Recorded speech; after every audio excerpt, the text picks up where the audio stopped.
บอลปะคนที่แพ้ต้องแข่งอยู่ปะหรือคนที่แพ้ต้องแข่งไม่ต้องแล้วต้องแล้ว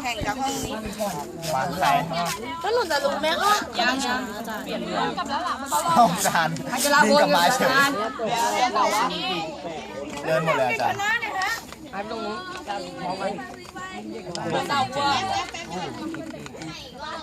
ผมว่าของพาสุชนะอาจารย์เร็วกูจะดู2 คู่เลยนะครับพาสุชนะครับเย้เป็นผมเอาพาสุอาจารย์เราคุยกันแล้วตอนนี้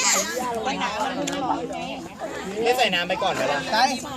จุดนะคุณไปไหนเราไม่รู้ไปทางใต้ไปฝั่งสรุปใครชนะคะอาจารย์ทำวันไหนวะเนี่ย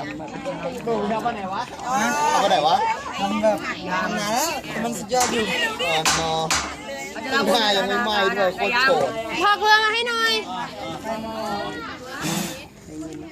มาเอาไปเอามึงกับกูเดี๋ยวติ